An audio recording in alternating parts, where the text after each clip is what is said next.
Seeing Dennis out on the water, you realize he's taking it all in. He's not just looking at the fish.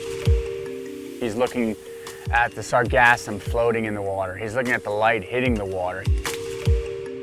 There's such minute differences in just the colors, on the back of a fish that he notices that I just kind of pass over.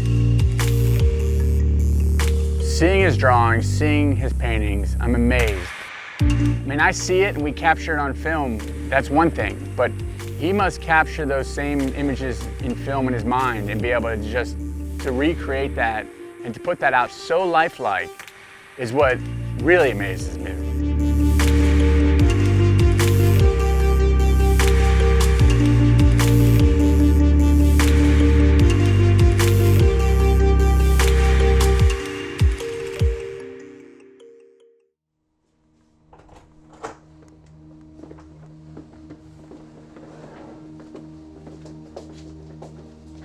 In 2017, they named me Billfish Artist of the Year, or Billfish Foundation Artist of the Year. That's huge. Yeah, so that's the painting I did for that.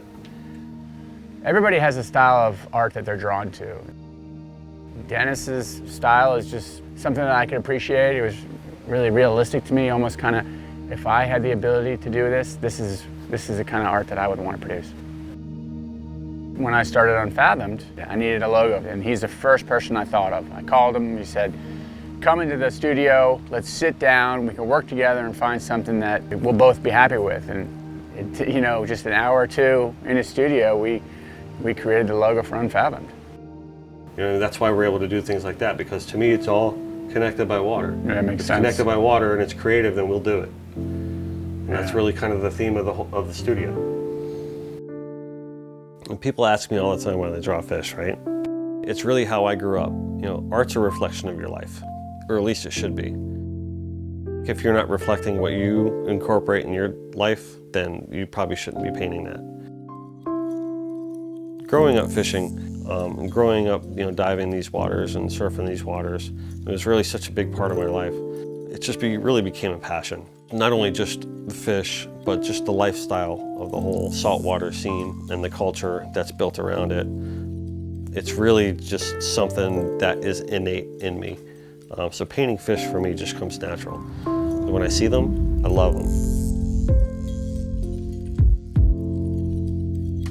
How do you capture an image in your mind and keep that image for hours or days or weeks or months or years, and then be able to take that image and to put it on paper? The ability to create this kind of art has always intrigued me. His love for the marine side of it, obviously the fishing that I do, and sharing common interests, it was inevitable that we were going to spend some time on the boat together.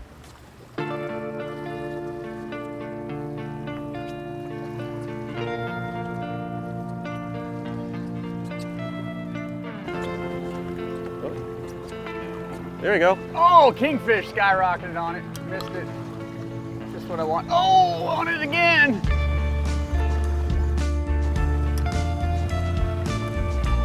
Nice. Good job.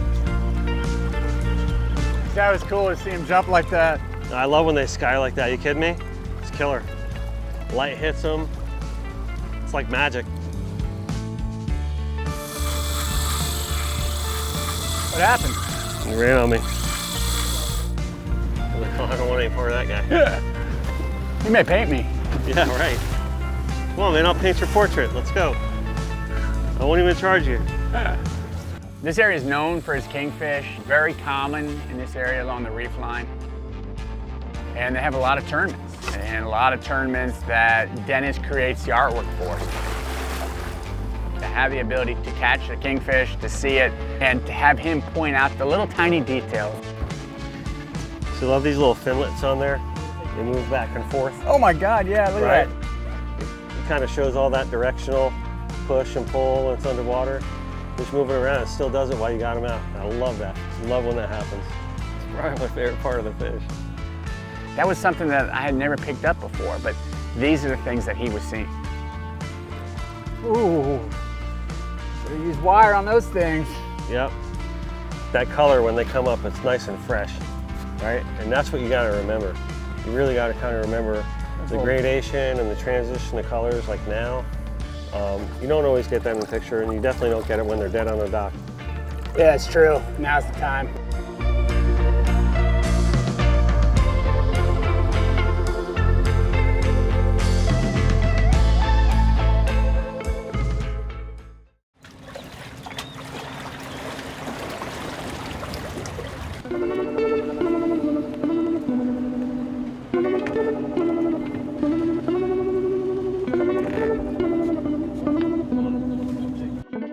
They roll differently down here. You ask for a camera boat and a Viking shows up as our camera boat. It's like, man, you know it's gonna be one of those days.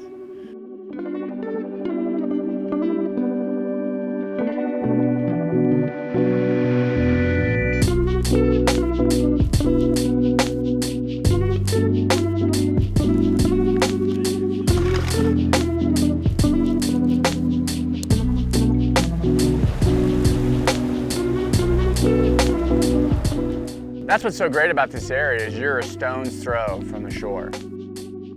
We left Hillsborough Inlet with the lighthouse in the backdrop. You know, a couple minutes you're out there and you're fishing. This is right on the reef line. You look back and you're maybe a mile offshore and you're in some of the best pelagic fishing in all of Florida. That's a great spot. You know what I mean? Like all my life I've been fishing right out of the inlet like that. Yep. Coming out right out front. A lot of the guys are running south and north all the time.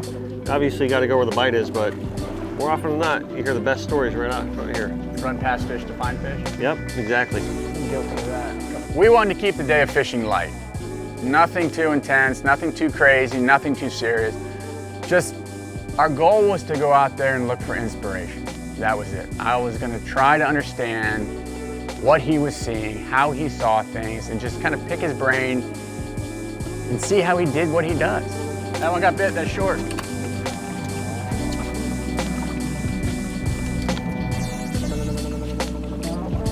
Yep. Got him?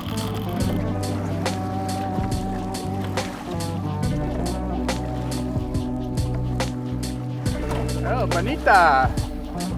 Drawing the same fish over and over, he can just do it from memory. You know, he can capture those images in different positions and understands the anatomy of a fish and the coloring of a fish and how the fins lay and how the contours of the body are. Those markings on the side are gorgeous, and they're no more gorgeous than they are when they first come up. And they're really hot and they're really lit up. And it's important for me to understand this fish too, because the bigger marlin and the bigger billfish will feed off it. Oh yeah, you use it as a bait reference? Yeah, so I use it as a bait reference. So even though that's not a good fish for us to catch necessarily, it's a good fish for me to see. I mean, they really are a pretty fish when you really look at them. They're just not good eating, so people tend to throw them back a lot, but they're a gorgeous fish. He stops and says, look at here. He points it out and says, look at the coloring here. You know, even on a bonita, he looks at it differently and he can appreciate that fish for its beauty. Not only is it capturing his images in his mind, sometimes he will take out a camera and he will take reference pictures and capture specific details of a fish. Because I need to do a series of blue runners, I'm always like looking for good bait shots.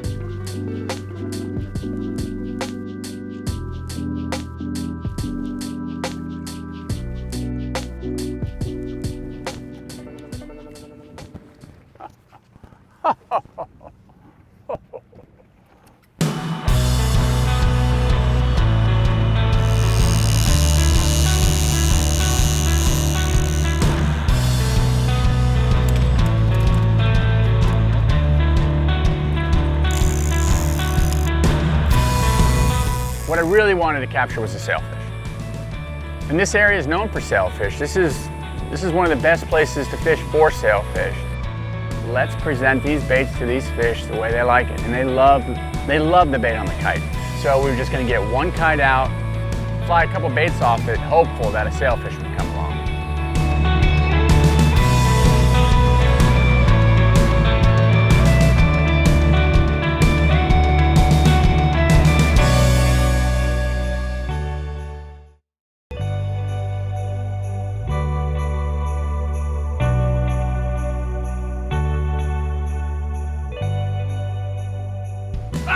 Sailfish!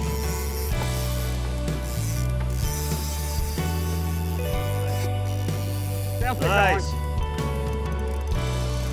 There we go, boys. There we go. That's what we were looking for. Put that kite up, that's what it took. Isn't it funny how you're just in the same area, you just presented it a little bit differently? And Yep. that thing came up and so acrobatic, man. And no wonder you love to paint these things. Yeah. Especially on that initial bite. And they're lit up like Yeah. that. Most people see them when they come in, they've already been tired. Yep. And, you know, but to see them truly lit up. They turn 1,000 colors. Yeah. Those goggle eye, man, $70 a dozen, but now you see why. Yeah, right. It's crazy, $70 a dozen. It's the magic pill. It's what they love, you know? You gotta give them what they eat. Yeah, little gumdrops. He's right here, he's kind of lit up too. Yep. Come on, jump. There you go. There he is. Yeah. Oh, nice. Woo! I think the beauty of a sailfish coming out of the water, Yeah, there he goes. There he goes. it's hard to explain to people. He saw us on that jump. Yeah. Going the other direction now. Look at him. There. Wow, Oh, he's way he's out off. there. He popped off? Yeah, he's off. Yeah, we got the best of him. When people ask me all the time, why do I paint fish? And my response to them is, how could I not? When I grew up here, I always call this like the mecca for marine life and fishing and marine life artists as well. But Pompano Beach is so indigenous when it comes to fishing. It's a fishing town. That was one of the reasons why they asked me to do the bridge project. Painting fish on that bridge really speaks to the residents, and it means a lot to me. That's the area where I got my chops. Fished out of that marina all the time. First art gallery that I was ever in was on the second floor in this marina. I fished off this pier that's just a block away from the bridge. My parents would drop me off in the morning on the beach during the summers, and I'd spend all day there, and they'd come pick me up at the end of the day. It's just a place where I grew up, and it's home to me. So the fact that I'm the artist creating this big work of art that's going on the Atlantic Boulevard Bridge specifically, it's combining both a big, huge professional feat for me, but it's also very much a big personal feat for me. We're in paradise. We have incredible waters nearby. You have the proximity of the Gulf Stream, great pelagic fishing, great bottom fishing, and you have everything that's surrounded by the water. That easily inspires you. Chuck Close, he comes up with a great quote. He says, "Inspiration's for amateurs. The rest of us wake up early every morning, get to the studio, and we get to work." You go to Dennis's studio and you realize he's a hard worker. He's multi-talented. Not only the paintings, he has graphic designs going on. You know, he's designing t-shirts and trophies, special commissioned pieces of artwork. But that's not to say you can't be inspired. Inspiration is a real thing. You just can't wait around for it. You can't wait for it to happen. When inspiration happens, let the magic moment take place, but don't wait for it every day, because if you do that, you're going to be out of a job. Yes. Yes. A sail, another sail. Nice. There he is out there. Look at him dancing around. Yeah, you take it.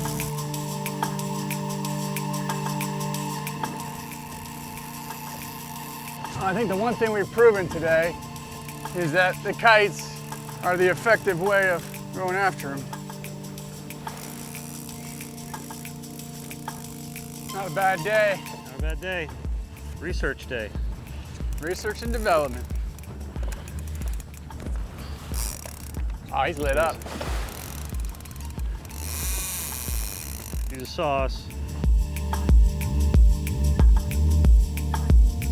He's right here.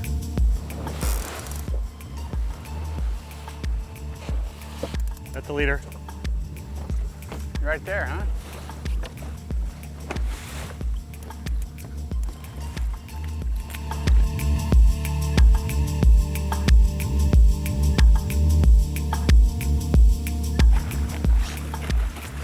There it went.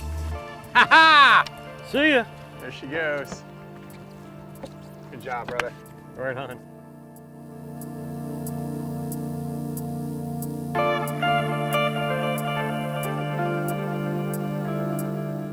Olokai was created for the watermen, those that live the ocean lifestyle. It's a brand that has strong values and roots that are tied to style, comfort, and craftsmanship. What I like most about my Olokais is the durability. The conditions that I'm in every day are extremely harsh. The salt air, the wet environment, the heat, these are all factors that can ruin most footwear. Olokai stands up to the worst conditions out there. It's not only the durability, it's the comfort. When you're on your feet all day long on a boat, it gets awfully tiring, and to have a footwear underneath your feet that's comfortable is extremely important. And lastly, the style of the Olokais. Nobody wants to wear footwear that's ugly, and I gotta tell you, Olokai has all the bases covered. Whether you want sandals, shoes, even stuff that you can wear out at night and dinner and jeans and look great in, Olokai has something for you.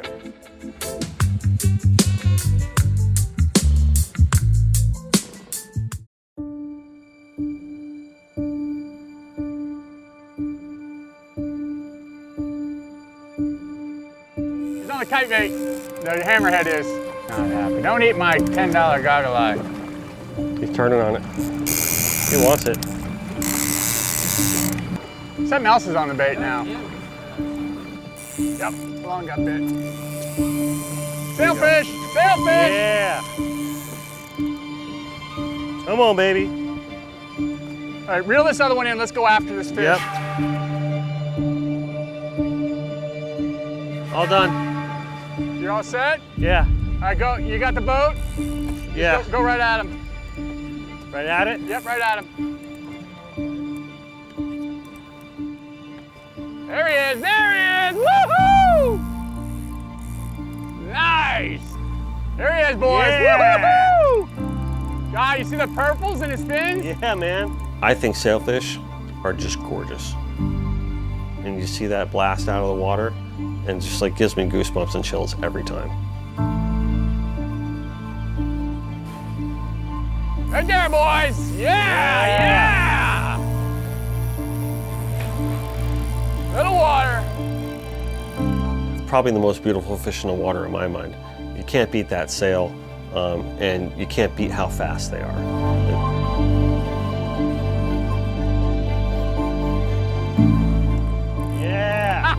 Cartwheel! Beauty. And that fish did exactly what you wanted him to do. He gave the show of all shows. He did everything that you want a sailfish to do. Woo. Yeah.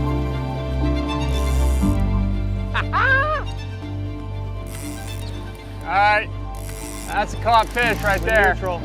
The colors they change when they're leaping in and out of the water must happen 1,000 times during one fight. Woohoo! Yeah, that's a nice sail. Look at that bars. God, beautiful. Love that. Incredible sight.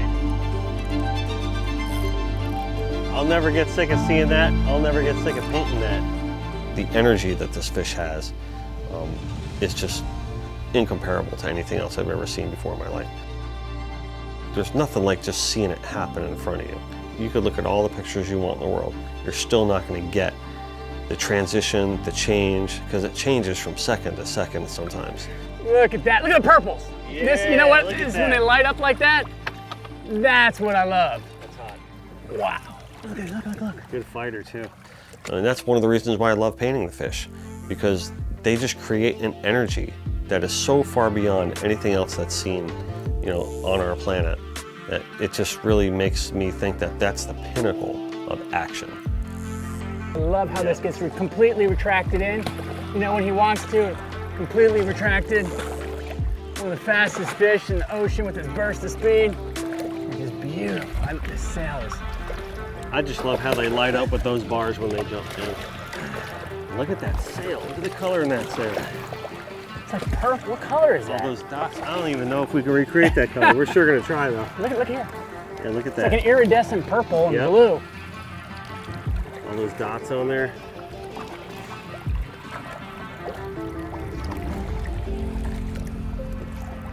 Take How it easy. pretty is that? Take it easy, buddy. Woo! Gorgeous. Great job, man. Right on. Look at him go. Amazing. That's what brings you out right there. I'm sure you can capture it like nobody else. Ah, that felt good. Going into this trip, I had the idea of Dennis sketching something from the day. I didn't know what it was going to be, I didn't know what it was going to be on, but I just had an idea in my mind of having him take that image and put it onto paper. And I thought it'd be something simple. I was just looking for pen, paper, you know, something quick. I never envisioned, you know, for him to create what he created in the amount of time that he created. He used something that he akin to an adult version of a crayon. I still don't get how he does that. I still don't get the fact that he can just sit down there, pick up a piece of chalk, and just start. Like I know exactly what a sailfish looks like, and I could pick up a pencil and think I know what it's going to look like on a piece of paper. It just doesn't transfer from here to there. And he has the ability to make it transfer from here to there. And that's amazing. That's just something else.